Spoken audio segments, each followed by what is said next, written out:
Entering the Pat Mayo Experience. Pat Mayo Experience. Pat Mayo Experience.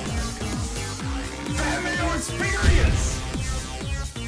Experience. Welcome to the Pat Mayo Experience presented by Underdog, the 2024 Butterfield Bermuda Championship. There are two events left in the PGA Tour season. There's this week and next week at the RSM at Sea Island, which I'll be covering that as well. Smash like, sub to the channel while you're here. And a reminder to all you good people to play in the Fantasy Golf Championships race for the Mayo Cup. $1 million. Guaranteed. In the prize pool, $100,000 to first place. You can go to Fantasy Golf Championships, fangolfchamps.com. The link is down in the description right now. It's now over 8% full. This is very early for it to be 8% full. So if you're thinking about waiting until the last second to get one of your 5 entries into the contest in the one and done, I would probably get it right now. Just get that to the side, put in your $250, you'll be good to go. I think it's like $6 a week, $7 a week for the entire season in order to win $100,000 if you end up playing well. I gave my dad his gift, his entry into the tournament. He's already fired up about it, so if you're ever looking for an easy gift this season for your dad, mom, anyone who likes golf in your life, buy him an entry into this. And you guys can split the money, make the teams together. I highly recommend it. But yeah, over 8% full in November is much ahead of the pace where it normally is. And this usually fills over a week early. So just keep that in mind. Go get your spot right now. I'm going to give you the quick picks. Then I'm going to do some underdog best ball draft. Just at least a little bit of strategy in one of the drafts that I did. If you're looking for more in-depth DraftKings or if you're looking for best ball strategy, Byron's going to be joining me to break down some of the different strategies and the new tool that he has. But he and Kenny went over all of it on the Fantasy Golf Degenerates, which is already out on Mayo Media Network. Plus, Sky and Tom have the final event of the DP season out on Mayo Media Network right now, too. Big week for golf. Who knew? First week in November, or second week in November, wherever the hell this is. Time has lost all meaning halfway through the NFL season, so here we are right now. These are my quick picks and bets for the Bermuda Championship. If I do add anything, it'll be in the newsletter that comes out on Wednesday morning, so keep that in mind. There's a ton of wind coming. I suppose that's probably something we should look at right off the hop. I did pull it up somewhere around here. Let's try to find it in terms of the wind. There we are. Windfinder.com. Hog Bay/Sandies is what we're seeing. So we scroll down a little bit. You can see on Thursday we got, just casual gusts and sustained wind over 20 miles per hour. Friday seems to be one of the better days. Then you're into the weekend where you might have 40 mile per hour winds. Then it eases up a little bit on Sunday where you're up to 25 mile per hour winds. So the entire week is looking a little bit dicey. Now, if it doesn't show up, then we're going to deal with a situation where it's going to be pretty easy to score because this is not a difficult track. But just keep that in mind. And a lot of my picks are influenced by guys that play well in the wind. And again, I'll get into the strategy stuff in a little bit later on when we do the research. But first up is going to be Daniel Berger. How's your Berger? 33-1 this week. He had 2 really bad rounds relative to the field, Thursday and Sunday in Mexico last week, but had a 66 and 64 in the middle. And this is kind of the perfect track for him. He's great in the wind, one of the best players in the wind, at least historically for him on tour and in this field. And just take a look at the courses where he's had the most success. Sony, obviously, he's been really good. Heritage, he's been really good. PGA National, very good. And obviously, he's won at Colonial in the past. These are all accuracy, wedge, scramble, putting type courses, and he's already good in the wind. This is actually a really nice spot for him in this tournament. So I like him at 33-1. And even when you go to the top of the leaderboard or the odds board, it's like Mac Hughes and those sorts of guys. Depending on where you go. I bet Patrick Rodgers. I never bet Patrick Rodgers, but I bet him here at 35-1. But he's 20 in some places. Bet365 has him at 35-1 right now. Short game, spike putting, has played well at this course in the past. Very good with his wedges. And again, he's someone that I would want in the wind more than anywhere else. Not to say that he can't compete in a birdie fest. I just like him a little bit more here where scrambling takes over. Then I'm going to Brendan Todd, who's been horrible at 45-1. Coolbet, our good friends at Coolbet, have this one at 45-1 right now. If you're in Canada and outside of Ontario, highly recommend cool bet for everyone out there. The new sponsor of the Dogger Pass podcast on Mayo Media Network for UFC. But sticking with the theme of a scramble fest, like Todd's the guy that gets the nod in terms of long-term skills. Like he's one of the best putters. He won the inaugural tournament here in 2019. Obviously, he's not playing that way right now. Plays well at all the correlation, Sony, heritage that I just mentioned for Berger. And if you look at his recent form, it looks like you're lighting your money on fire. But again, he's going to be accurate. He has the wedge. He has the short game. He has the putting. And that's really what I'm going for here. We saw Brian Gay win this tournament in 2020 in a more difficult year, and he was like 500 to 1 to win this tournament. So we've just seen this so much in the past that I'm taking the long-term skills which apply here and trying to put it on some guys a little bit down on the board. Like I really wanted to bet Hightower or Highsmith, but obviously he withdrew from this tournament. Ditto with Taylor Montgomery, two guys that you would probably actually want to go to this week at super long odds. Well, I guess Hightower wouldn't be Hightower, Highsmith. I keep getting them all confused. Anyway, either way, he would have been short odds. I think he opened at 28 to 1. Montgomery would have been like 200 to 1. And he still has his wedges. He still putts. He just drives it out of bounds all the time and can't hit an iron to save his life. But with Todd, he is the type of skill set that I want. Then when we're going way down the board, I might add someone as the week goes through. But Pierce and Coody, 100 to 1 with a top 5 to go along with it, but he's still one of the best putters on tour. Now, is it because his dad has paid people a la Bugs Bunny to hide under each green with a magnet up top to guide his ball into the hole? I'd say it's probably pretty likely. But that's good news if you're betting on him. He's going to make all these giant putts that as long as he can kind of keep it in play, he can scramble, he can putt. And in a tournament like this where wind is just going to wreak havoc on the entire field, having great putters is where you want to be, which leads me to the absolute, probably, like I've made some bad bets over the course of this year. It's not been a great year for me in the betting streets of golf. Now, if you use code Mayo at Underdog and you follow the NFL picks the last 3 weeks, you've won all your money for the year that you're ever going to need to have. Just been on such fire in NFL props. But code Mayo, Underdog, you get a free pick and $1,000 up to bonus on your first deposit. And there might be some juicy ones that you can go to on Underdog this week. But it's just been a bad year for betting for me outside of, winning like 25K on the Masters and that make the cut parlay, which really saved the entire season. Left me up bigly in that. So hopefully you tailed that one and didn't tail the rest. But Aaron Baddeley is a guy I'm betting this week. He does have a 3rd and 4th of this tournament in his last 2 starts. So that's actually a positive sign. But, he's Australian, so we know that he can play in the wind. He can't hit the ball for crap off the tee, but he can be somewhat accurate. But scrambling and putting, he is still up there. Even in the short term, he is still up there in terms of getting this done. So if Brian Gay can win at an elevated age, I think Baddeley can kind of do the same. I bet him with a top 8 to go along with the 250 to 1.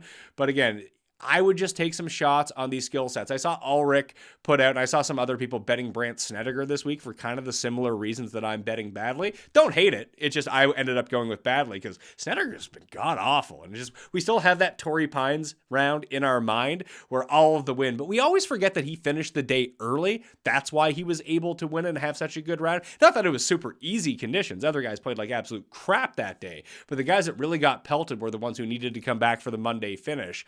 After Snedeker had finished his round, got into the clubhouse, then they got wiped out as well. He was one of the first guys out on the course that week. So maybe his acumen in the wind is a little bit inflated. I don't know. That's where I'm at. But Aaron Baddeley, 250 to 1. So to keep it quick, after I didn't do that already, Berger 33, Rodgers 35, Todd 45, Pierce and Coody top 100 to 1 with the top 5, and then Aaron Baddeley 250 to 1 with the top 8 finish as well. Again, if I add anyone else, they're going to be in the newsletter that comes out on Wednesday.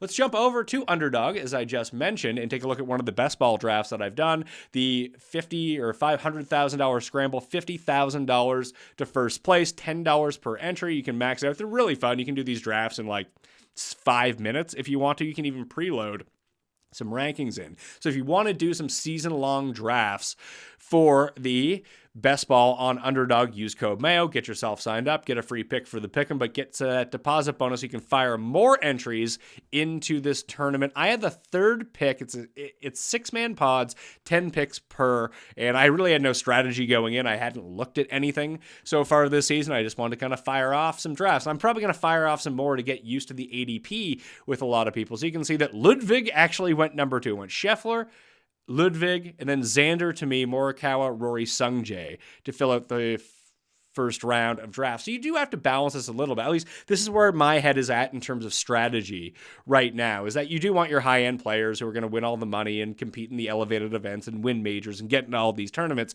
But you do need other players that are going to siphon off some starts in the jabroni tournaments where you can pile up some points in those ones, because Xander's not going to play Colonial unless it's an elevated event, which I do not think that it is. Neither is Hideki. Ben An might for me. Corey Connors might for me. Siwoo might for me. Robert McIntyre might. Harmon probably will. And then I went with 3 guys at the bottom end who are just having good swing seasons right now, who should at least get temporary status into the, like with the Aeon swing, get themselves into a few elevated events, but they'll still have to play in Sony and an American Express. That's Matty Schmidt, Thirsty Lawrence, who leads, I mean, he just was going undrafted, and obviously I'm going to take Tristan Lawrence because I bet Thirsty Lawrence every single time anyway, but he's going to have his full PGA Tour card this year, and he's going to have to play some of these other goober events because he's not going to be in the elevated ones, at least initially. And the way that I look at it, he gets his full status from the DP World Tour. He's first in the race for the PGA Tour card over there.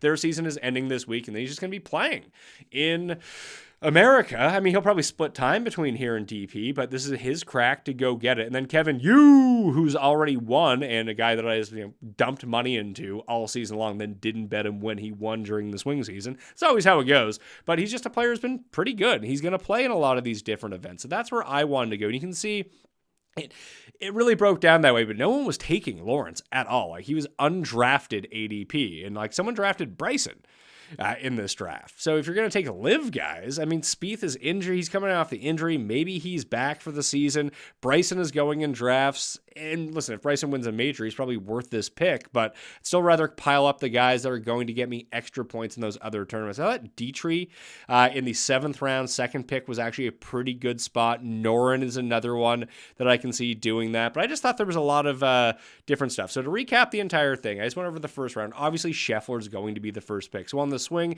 Theegala, Hovland, Cantlay, Hideki to me, Akshay, and then Aaron Rai, swinging it around Tom Kim, Finau, Ben An, Eric Cole, Davis Thompson, Justin Thomas to round out the third round. Henley, Homa, Burns, Connors, Nicky Dunlap, and then Tommy Fleetwood, Grazerman, Minwoo, Siwoo, Wyndham Clark, Ben Griffin, Cam Young. Right now, if you have a good sense of how to play this off, it's probably a good time to do that because the ADPs are all out of whack right now. Because like, even to take a look back at the other team that I drafted, I just put it on autopilot just to see what everything would give me in terms of trying to see how the ADP would look. And just to give me a baseline sense. I did the draft going in blind, that first one that I just went through. And then this one, I just set it to autopilot and went on my way. So if we take a look at this one to see how it played itself out. So my team is off pure ADP auto drafting of what's going on. So Ludwig goes with the 3rd pick. That's ahead of Rory. So I could have had Rory, but the computer, based on average draft position, gave me Ludwig instead of Rory or Morikawa or Sungjae. And a lot of people are drafting off the ADP right now. So if you do have a good sense of who's good and who's bad versus ADP and have a strategy to go along with it, now is the time where you can really exploit it because no one really knows what they're doing. Obviously, Scheffler and Xander go 1-2 in this spot. So my team ends up going first round Ludwig, second round Finau, third round Eric Cole. So Eric Cole is way too high in the ADP right now. Davis Thompson's going with the first pick of the 3rd round. That's kind of crazy to think about. Wyndham Clark, Cameron Young, Nick Dunlap. So Nick Dunlap per ADP goes to me in the 6th round. You saw him taken in the 3rd round of that first one I just did. Poston gets his win. He's back in the Masters. He's back in probably the elevated events, at least through the first run of the season. So he goes to me in the 7th round. Denny McCarthy in the 8th. Mark Hubbard in the 9th. And Minwoo. This is where Minwoo is going. You see Bryson gets drafted again. He is the only live guy who's being drafted in any of these.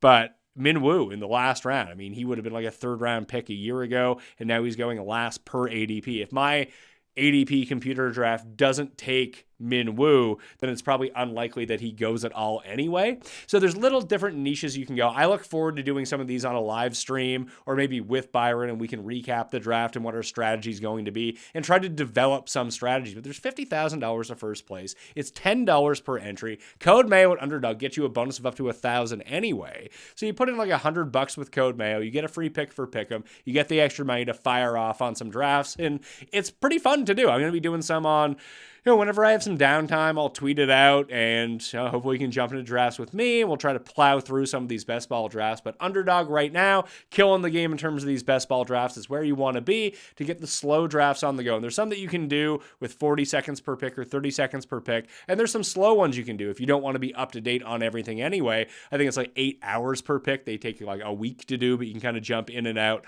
whenever it is. You'll get a notification to make your pick, and then you'll have 8 hours to make that pick. So many different ways that you can do this on Underdog right now for the PGA best ball season. We're at the time of year where people are going to ask you what you want for a gift, and you're going to say, I don't want anything, or I don't know. Here's an answer. Doer.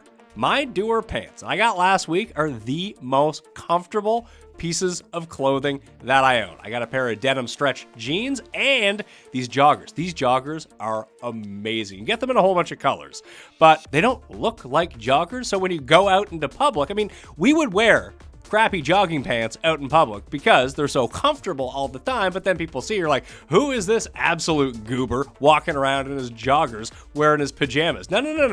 The Doer joggers look so good. They are lightweight, they are stylish, they are relaxed, and beyond anything, they, again, are the most comfortable things I own. I wore them like 3 days in a row, which is a lot for a pair of pants. I absolutely love my Doers, and I know you're going to love them too. Check out Doer's flagship stores in LA or Denver, or shop online at shopdoer.com/PME. Right now, here's the thing. My listeners, you good people, listening to the Pat Mayo Experience, get 20% off your first purchase when you use my exclusive URL, shopdoer.com/PME. This is an awesome deal. Don't wait. Go get 20% off right now at shopdoer.com/PME. Back to the Butterfield Bermuda Championship. It's Port Royal Golf Course in Bermuda, 6,828 yards as a par 71. Obviously, Bermuda grass greens. The average green size is 8,000 yards, so it's pretty huge.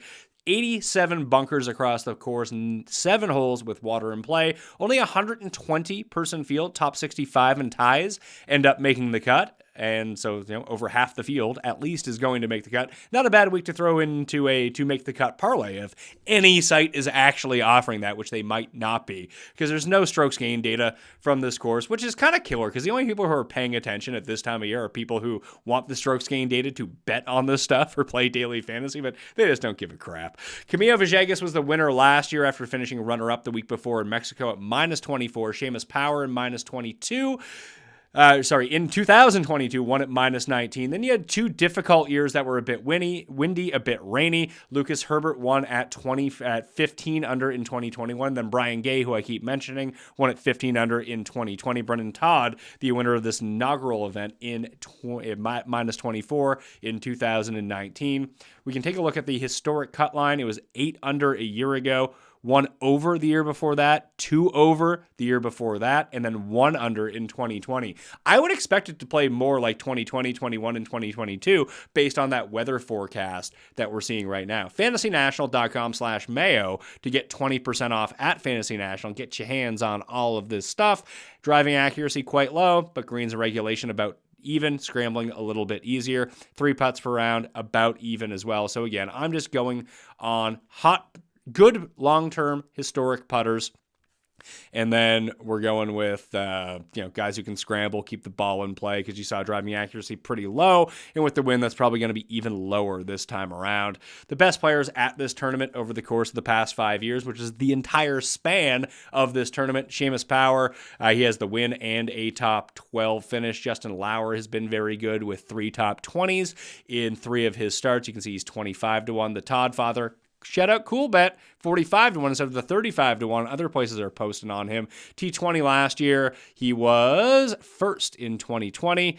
Matty Schmidt, who's going to be very popular, even coming off a bad week in Mexico with a T3 a year ago. You can see Patrick Rodgers has a 3rd and 4th place finish in 2023 and 2022, hence why I ended up going with him. But again, good way. And those were the 2 difficult years. So those were the years probably the most similar to this. We take a look at that year. Power, Rodgers, Kevin Yu, Ben Griffin, Aaron Baddeley, T6. I think I said he came 3rd and 4th. It was that he had a T6 here in 2013. I got him confused with Patrick Rodgers when I was saying that in the bets a little bit earlier. Lauer was good that year. Smalley and O'Hare. Like, O'Hare. If Sean O'Hare is popping up, you know it's going to be a scramble fest. Andrew Novak, who I really do want to bet, I just hate his odds, was up there as well. The only other guy I was really considering, and I might end up getting to, because I've seen him as deep as 50 to 1, is Nick Taylor, because it's starting to come around a little bit for him. And just, listen, man, he won a tournament last year. He's won a bunch of tournaments. He's won at Pebble Beach in bad conditions before as well. You can see that the irons have started to come around a little bit more.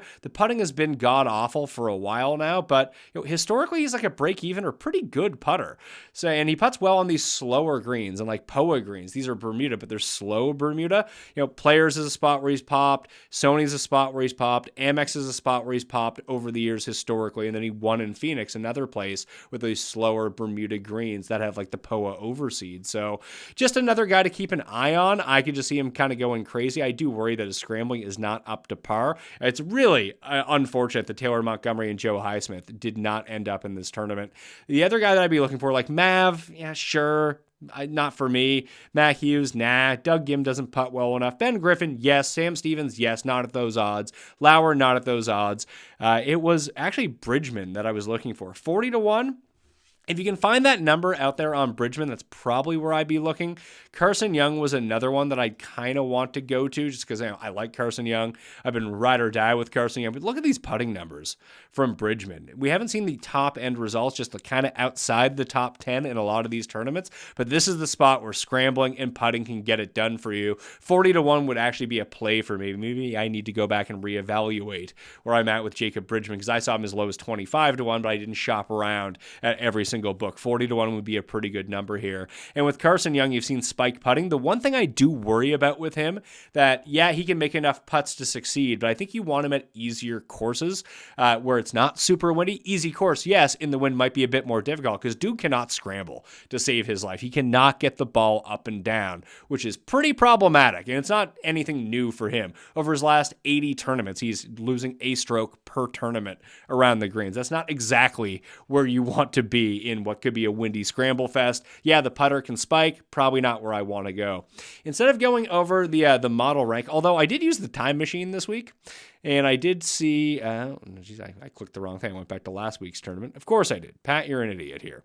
We went back to last year's tournament just to take a look at the time machine to see how my model rank would do. Again, I just used my general strokes gain model and try to see how the guys actually finished. That was the Seamus Power year I'm on, 2023. You can see he did not rate out very well going into that week, but Dietrich and Ben Griffin did, both inside the top 5. Justin Lauer was inside the top 4. He ended up coming in a T8. This is in the 2023 year, by the way, which I said had the most corollary to this. Patrick Rodgers was T25. Kevin Yu was 11th in the model, ended up coming in 3rd. So the model actually did really well that year outside of just whiffing on the winner in terms of Seamus Power. So I did want to give a little bit of shout out, but you can see the MCM that I built out for that year coming in. We'll see how that correlated. You had Seamus Power, who was 2nd in that, ended up winning the tournament, which is nice to see. Cheston Hadley was 3rd, came 17th. Denny McCarthy was 4th, ended up coming in 6th. Lauer was 6th, ended up coming in 8th. Brian Gay was 9th in that modeling, ended up coming in 11th that year. Patrick Rodgers was 12th, came in 3rd. Sean O'Hare was 14th and came 11th. And you can see when we go back to the present day in time, what I actually put into that. And I can walk you through a little bit of how that is going to turn out. So let's go to the odds and take a look at the mixed condition model. You can see what I've built out for the mixed condition model this week. I put in the last 24 rounds strokes gained total, windy AF. Last 36 rounds of short game, that's around the green and putting overall over the last 36 rounds. I put in putting alone past 75 rounds. I put in both my wedge models, which have 5 to 10 putting, 10 to 5 putting, and putting overall, along with 75 to 100 distance, 100 to 125 distance, and 125 to 150 distance. I did that past 100 and past 24 rounds. So it's going to give you certain sorts of players, which is what I want for this, along with the Windy AF stuff. And then I went to strokes gained total at multiple courses over the last 24 rounds. That included Waialae, PGA National, Pebble Beach, Colonial, Heritage, and Sedgefield, and I did that for strokes gained total, and then the strokes gained ranking that I have pulled up right now over those courses as well, and just weighted them. You can put them in, like, it's a pretty arbitrary thing that I'm doing here, but you saw the last year that we had stuff like this. So like Taylor Montgomery would have been first in that model, even though he was 110th overall. And obviously he withdrew from the tournament. So just general model ranking for my strokes gain, which I kind of run every single week. Weights everything. You've seen it here before. You can see it on screen right now. Is Lucas Glover, Matty Schmidt, Doug Gim, Grayson Sigg is on that list. K.H. Lee, Seamus Power, Daniel Berger, Joe Highsmith, who's withdrawn from the tournament, David Lipsky, Mac Hughes, the Smother Man, Scott Piercy, who's like Mr. Win, Rico Wes Bryant, Michael Kim. There's Bridgman at number. I might have to bet Bridgman. This was the range that I really liked. Bridgman, Putman, and Stevens all rate out well in both and are kind of in that mid-range, but Stevens at 25 is probably a bridge too far. For me, although Michael Kim pops up at 55. Friend of the show, Michael Kim. Might have to go to him, playing some decent golf.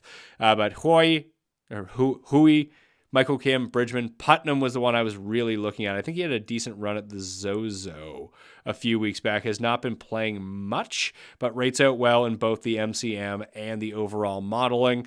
You can see Putman, 27th, 16th, 44th, but you can see the chipping has been on point. We know the putting's on point. We know the iron's on point.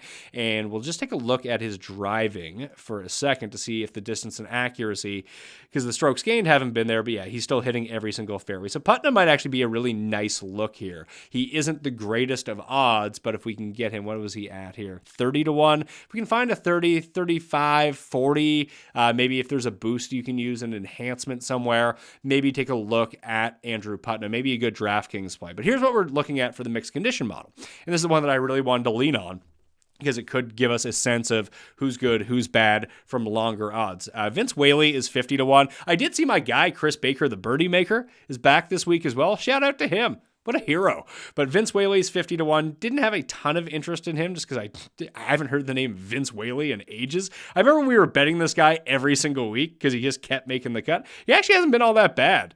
I mean, not great, but he does have 2 top 20s so far in the swing season. But his approach play and his driving is so god-awful. Like, he is legitimately chipping and putting only. And if that goes wrong, he's definitely missing the cut. Todd Father, there's Bridgman at 4. Patrick Rodgers at 5.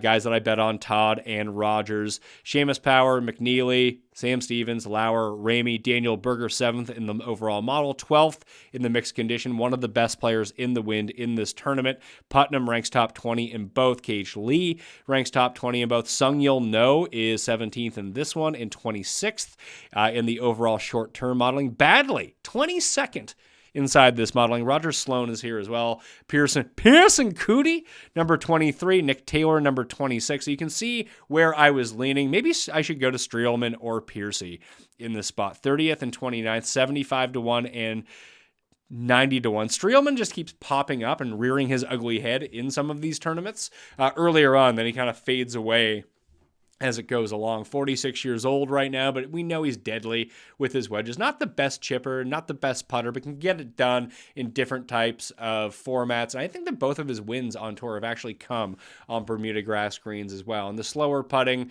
might help him out a little bit if that's a route that you want to take. So that's where I'm going. There's only 2 tournaments left. There's not a ton of interest in the Bermuda Championship, but hey, this is where we're going with for the bets this week. Again, I'll update something. So Taylor, who was it? Now I completely forget. It was Taylor. It was Andrew. Is Andrew Putnam or maybe Bridgman are the two that I might end up going to unless I take another stab down the board. Just trying to figure out some fun here for the Bermuda Championship as we finish out the season. But code Mayo at Underdog to get in those best ball drafts. We're going to start focusing more on those. And the Golf League, the Sim League, TGL, is starting in the new year. I think Byron and I will have some previews of that as well because, hey, there's a place to bet it. You know that we're going to be covering it. All right, I'm Pat Mayo. Thanks for watching. I'll see you next time. Mayo experience! Experience!